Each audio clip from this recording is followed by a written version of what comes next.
तकरीबन 3 महीने के बाद दीपक आज अपने घर लौट रहा था तो उसके सपनों से मुक्ता का खूबसूरत बदन तैर रहा था। उसका मन कर रहा था कि वह पलक झपकते ही अपने घर पहुंच जाए और मुक्ता को अपनी बाहों में भरकर उस पर प्यार की बारिश कर दे। पर अभी भी दीपक को काफ़ी सफ़र तय करना था। सुबह होने से पहले तो वह हरगिज़ घर नहीं पहुंच सकता था और फिर रात होने तक मुक्ता से उसका मिलन होना मुमकिन नहीं था।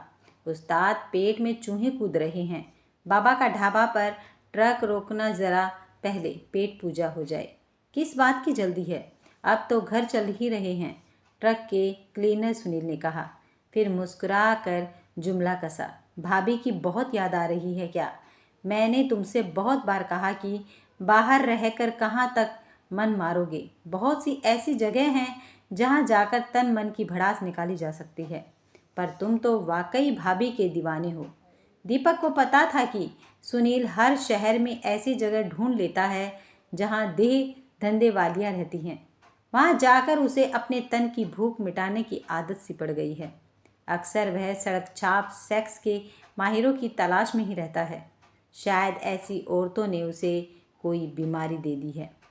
दीपक ने सुनील की बात का कोई जवाब नहीं दिया। वह मुक्ता के बारे में सोच रहा था। उसकी 1 साल पहले ही मुक्ता से शादी हुई थी।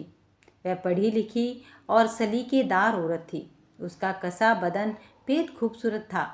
उसने आते ही दीपक को अपने प्यार से इतना भर दिया कि वह उसका दीवाना होकर रह गया। दीपक MA पास था। वह सालों नौकरी की तलाश में इधर उधर घूमता रहा, पर उसे कोई अच्छी नौकरी नहीं मिली। दीपक सभी तरह की गाड़ियां चलाने में माहिर था। उसके एक दोस्त ने उसे अपने एक रिश्तेदार की ट्रांसपोर्ट कंपनी में ड्राइवर की नौकरी दिलवा दी, तो उसने मना नहीं किया। वैसे ट्रक ड्राइविंग में दीपक को अच्छी खासी आमदनी हो जाती थी। तनख्वाह मिलने के साथ ही वह रास्ते में मुसाफिर ढोकर भी पैसा बना लेता था। ये रुपए वह सुनील के साथ बांट लेता था। सुनील तो ये रुपए दे धंधे वालियों और खाने पीने पर उड़ा देता था, पर घर लौटते समय दीपक की जेब भरी होती थी और घर वालों के लिए बहुत सा सामान भी होता था, जिससे सब उससे खुश रहते थे। दीपक के घर में उसकी पत्नी मुक्ता के अलावा माता पिता और 2 छोटे भाई बहन थे। दीपक जब भी ट्रक लेकर घर से बाहर निकलता था तो कभी 15 दिन तो कभी 1 महीने बाद ही वापस आ पाता था। पर इस बार तो हद हो गई थी। वह पूरे 3 महीने के बाद घर लौट रहा था। उसने पूरे 10 दिनों की छुट्टियां ली थी। उस्ताद, बाबा का ढाबा आने वाला है। सुनील की आवाज़ सुनकर दीपक ने ट्रक की रफ्तार कम की। तभी सड़क के दाएं तरफ बाबा का ढाबा बोर्ड नजर आने लगा। उसने ट्रक किनारे करके लगाया। वहाँ और भी 10-12 ट्रक खड़े थे। यह ढाबा ट्रक ड्राइवरों और उनके क्लीनरों से ही गुलजार रहता था। इस समय भी वहाँ कई लोग थे। कुछ लोग आराम कर रहे थे तो कुछ चारपाइयों पर पटरा डाले खाना खाने में जुटे थे। वहाँ के माहौल में दाल फ्राई और देसी शराब की मिली जुली महक पसरी थी। ट्रक से उतरकर सुनील सीधे ढाबे के काउंटर पर गया तो वहाँ बैठे ढाबे के मालिक सरदार जी ने उसका अभिवादन करते हुए कहा, आओ बादशाहों, बहुत दिनों बाद नजर आए।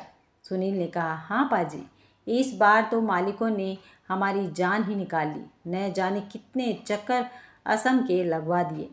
ओह, तभी तो मैं कहूँ कि अपना सुनील भाई बहुत दिनों से नज़र नहीं आया। ये मालिक लोग भी खून चूस कर ही छोड़ते हैं जी, सरदार जी ने हमदर्दी जताते हुए कहा। पेट में चूहे दौड़ रहे हैं, फटाफट 2 दाल फ्राई करवाओ पाजी, मटर पनीर भी भिजवाओ, सुनील ने कहा। तुम बैठो चलकर, बस अभी हुआ जाता है, सरदार जी ने कहा और नौकर को आवाज़ लगाने लगे।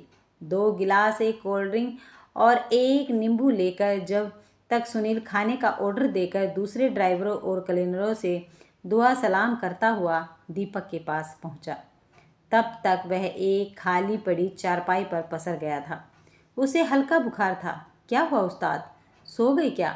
सुनील ने उसे हिलाया। यार, अंग अंग दर्द कर रहा है, दीपक ने आंखें मूंदे जवाब दिया। लो उस्ताद, 2 घूंट पी लो, आज सारी थकान उतर जाएगी। सुनील ने अपनी जेब से दारू का पाउच निकाला और गिलास में डालकर उसमें कोल्ड ड्रिंक और नींबू मिलाने लगा। तब तक ढाबे का छोकरा उसके सामने आमलेट और सलाद रख कर गया। नहीं, तू पी, दीपक ने कहा। इस धंधे में ऐसा कैसे चलेगा उस्ताद? सुनील बोला। तुझे मालूम है कि मैं नहीं पीता। खराब चीज़ को एक बार मुंह से लगा लो तो यह जिंदगी भर पीछा नहीं छोड़ती। मेरे लिए तो तू एक चाय बोल, दीपक बोला। सुनील ने वहीं से आवाज़ देकर एक कड़क चाय बनाने को बोला। दीपक ने जेब से सिरदर्द की एक गोली निकाली और उसे पानी के साथ निगलकर धीरे धीरे चाय पीने लगा। बीच बीच में वह आमलेट भी खा लेता। जब तक उसकी चाय निपटी, होटल के छोकरे ने आकर खाना लगा दिया। गर्मा गर्म खाना देखकर उसकी भी भूख जाग गई। दोनों खाने में जुट गए। खाना खाकर दोनों कुछ देर तक वहीं चारपाई पर लेटे आराम करते रहे। अब दीपक को भी कोई जल्दी नहीं थी, क्योंकि दिन निकलने से पहले अब वह किसी भी हालत में घर नहीं पहुंच सकता था।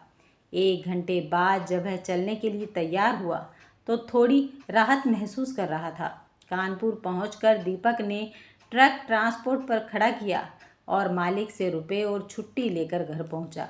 सब लोग बेचैनी से उसका इंतज़ार कर रहे थे। उसे देखते ही खुश हो गए। माँ और उसके चेहरे को ध्यान से देखे जा रही थी। इस बार तो तू बहुत कमज़ोर लग रहा है। चेहरा देखो कैसा निकल आया है। क्या बुखार है तुझे? हाँ माँ, मैं परसों भीग गया था। इस बार पूरे 10 दिन की छुट्टी लेकर आया हूँ। जम कर आराम करूँगा तो फिर से हट्टा कट्टा हो जाऊँगा, कहकर वह अपनी लाई हुई सौगात उन लोगों में बांटने लगा। सब लोग अपनी अपनी मनपसंद चीज़ें पाकर खुश हो गए। मुक्ता रसोई में खाना बनाते हुए सबकी बातें सुन रही थी। उसके लिए दीपक इस बार सोने की खूबसूरत अंगूठी और कीमती साड़ी लाया था। थोड़ी देर बाद एकांत मिलते ही मुक्ता उसके पास आई और बोली, आपको बुखार है? आपने दवा ली? हाँ ली थी। एक गोली से क्या होता है?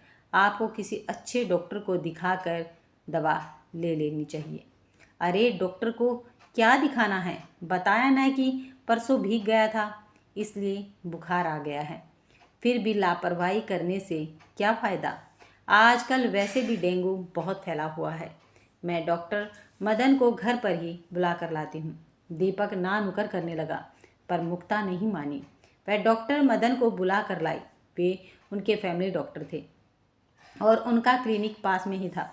वे फ़ौरन चले आए। उन्होंने दीपक की अच्छी तरह जांच की और जांच के लिए ब्लड का सैंपल भी ले लिया। उन्होंने कुछ दवाएं लिखते हुए कहा, ये दवाएं अभी मंगवा लीजिए, बाकी खून की रिपोर्ट आ जाने के बाद देखेंगे। रात में दीपक ने मुक्ता को अपनी बाहों में लेना चाहा तो उसने उसे प्यार से मना कर दिया। पहले आप ठीक हो जाइए, बीमारी में यह सब कुछ ठीक नहीं है। मुक्ता ने बड़े ही प्यार से समझाया। दीपक ने बहुत जिद की, लेकिन वह नहीं मानी। बेचारा दीपक मन महसूस कर रह गया। उसको मुक्ता का बर्ताव समझ में नहीं आ रहा था। दूसरे दिन मुक्ता डॉक्टर मदन से दीपक की रिपोर्ट लेने गई तो उन्होंने बताया कि बुखार मामूली है। दीपक को न तो डेंगू है और ना ही एड्स या कोई सेक्स से जुड़ी बीमारी। बस 2 दिन में दीपक बिल्कुल ठीक हो जाएगा। दीपक मुक्ता के साथ ही था। उसे डॉक्टर मदन की बातें सुनकर हैरानी हुई। उसने पूछा, लेकिन डॉक्टर साहब, आपको ये सब जांचें करवाने की ज़रूरत ही क्यों पड़ी? ये सब जांचें कराने के लिए आपकी पत्नी ने कहा था। आप 3 महीने से घर से बाहर जो रहे थे। आपकी पत्नी वाकई बहुत समझदार है, डॉक्टर मदन ने मुक्ता की तारीफ करते हुए कहा। दीपक को बहुत अजीब सा लगा, पर वह कुछ न बोला। दीपक दिन भर अनमना सा रहा। उसे मुक्ता पर बेहद गुस्सा आ रहा था। रात में मुक्ता ने कहा, आपको हरगिज़ मेरी यह हरकत पसंद नहीं आई होगी, पर मैं भी क्या करती। मीना रोज़ मेरे पास आकर अपना दुखड़ा रोती रहती। उसे न जाने कैसी गंदी बीमारी हो गई है। यह बीमारी उसे अपने पति से मिली है। बेचारी बड़ी तकलीफ़ में है। उसके पास न तो इलाज के लिए पैसे भी नहीं हैं। दीपक को अब सारी बात समझ में आ गई थी। मीना उसके क्लीनर सुनील की पत्नी थी। सुनील को यह गंदी बीमारी देह धंधे वालियों से लगी थी। वह खुद भी तो हमेशा किसी अच्छे सेक्स माहिर डॉक्टर की तलाश में रहता था। सारी बात जानकर दीपक का मन मुक्ता की तरफ से शीशे की तरह साफ हो गया। वह यह भी समझ गया कि अब वक्त आ गया है जब मर्द को भी अपनी वफादारी का सबूत देना होगा। अगर आपको ये वीडियो पसंद आई है तो वीडियो को लाइक शेयर और चैनल को सब्सक्राइब करना मत भूलिएगा।